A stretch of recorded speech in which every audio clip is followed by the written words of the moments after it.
তোমাদেরকে আবারও স্বাগতম জানাচ্ছি যারা এসএসসি পরীক্ষার্থী আছো 2025-এর। তোমাদের আজকে এখন যে বিষয়টা নিয়ে বাংলা দ্বিতীয় পত্রটা নিয়ে আমি একটু কথা বলবো। বাংলা দ্বিতীয় পত্রে কিন্তু রিটেন সাইড যেটা অর্থাৎ নির্মিত অংশ যেটা, সেখানে কিন্তু মার্কস পাওয়াটা অনেক সহজ ব্যাপার, কিন্তু এই সহজ ব্যাপারটাকে আমরা যাতে হয়তো কঠিন করে না তুলি সেই জন্য আজকে কিছু বললাম। আমাদের এক দাগে থাকবে হচ্ছে অনুচ্ছেদের ক্ষেত্রে অনুচ্ছেদটা আমরা দেখব একটি মোটামুটি 1 পৃষ্ঠা 1.5 পৃষ্ঠার মধ্যে আমরা অনুচ্ছেদটা শেষ নাম করব। এই অনুচ্ছেদটা লেখার ক্ষেত্রে একটা জিনিস আমি একটু শেয়ার করতে চাই। আসলে দেখা যাচ্ছে স্বাধীনতা দিবস লেখা আছে, স্বাধীনতা দিবস করলো। এখন স্বাধীনতা দিবসটা আসলে কবে আমরা সবাই জানি। এবারে তুমি খুব সুন্দর করে লিখলে, খুব সুন্দর করে 4 পৃষ্ঠা লিখে ফেললে। 4 পৃষ্ঠা লিখে তুমি লিখলে যে 16ই ডিসেম্বর আমাদের মহান স্বাধীনতা দিবস। আসলে কি আমরা সঠিক তথ্য দিলাম?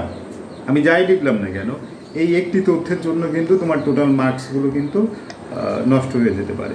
তারপরে যেমন, কারণ আমরা জানি যে 26শে মার্চ হচ্ছে আমাদের স্বাধীনতা দিবস, মহান স্বাধীনতা দিবস, সেই হিসেবে তোমাদেরকে ওইটা লিখতে হবে। আরেকটা জিনিস দেখো, যেমন বইমেলাটা আমরা যদি লিখি, আমরা তো সুন্দর করে লিখবো, অবশ্যই লিখবো, কিন্তু বইমেলাটা যদি আমরা লিখি যে না আমাদের গ্রামে, আমাদের বাংলাদেশের প্রত্যেক গ্রামে গ্রামে বইমেলা হয়ে থাকে, আসলে এটা লেখা যাবে না। কারণ বইমেলাটা মূলত হচ্ছে ঢাকা কেন্দ্রিক, আর তারপরে যেটা আছে যেটা জেলা কেন্দ্রিক কিছু বিভাগ বা জেলা কেন্দ্রিক কিছু কিছু হয়। এইভাবে সঠিক তথ্য কিন্তু পরিবেশন করতে হবে। বইমেলা বা যেটাই লেখো না কেন, স্বাধীনতা দিবস, বিজয় দিবস, এগুলো খেয়াল রাখবা। তারপরে আমাদের থাকবে হচ্ছে ভাব সম্প্রসারণ থাকবে। ভাব সম্প্রসারণটার ক্ষেত্রে তোমরা কি করবা, যেটাই তোমরা ভাব সম্প্রসারণের 3টে ভাগে ভাগ করার চেষ্টা করবা। মূল ভাব, সম্প্রসারিত ভাব, আর একটা হচ্ছে মন্তব্য। এইগুলো এইভাবে লিখবা।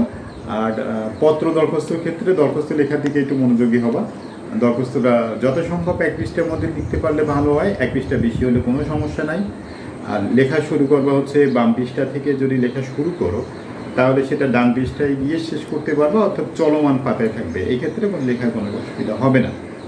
তাহলে আমরা বললাম হচ্ছে অনুচ্ছেদ, ভাব সম্প্রসারণ আর পত্র দরখাস্ত।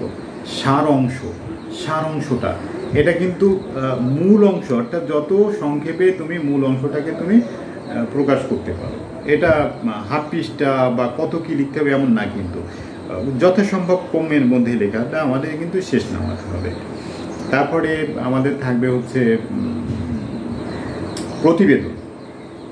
প্রতিবেদনের ক্ষেত্রে একটা খুব মজার বিষয় হচ্ছে, যদি প্রতিবেদনের তোমার শিরোনাম যেটা, সেটা অত্যন্ত সুন্দর বা ইউনিক কোনো কিছু দিতে পারো, সেই ক্ষেত্রে কিন্তু তোমার মার্কিংটা অনেক বেশি ভালো হবে। প্রতিবেদনের বিষয়টা এটা একটু খেয়াল রাখবা। আর অনুচ্ছেদ রচনাটা একটু বড়, অর্থাৎ রচনা যেটা প্রবন্ধ রচনা সেটা যথাসম্ভব খুব বড় করে লেখার চেষ্টা করবা। কারণ তোমরা বাংলা দ্বিতীয় পত্র পরীক্ষার সময় কিন্তু রিটেনের যে 2.5 ঘন্টা, এটা তুমি অনেক বেশি পাবা। এই পাওনাটাকে তুমি কাজে লাগানোর চেষ্টা করবা সঠিকভাবে, যাতে বেশি বেশি করে লেখা যায়। এই মোটামুটি। ধন্যবাদ, আবারও আসবো।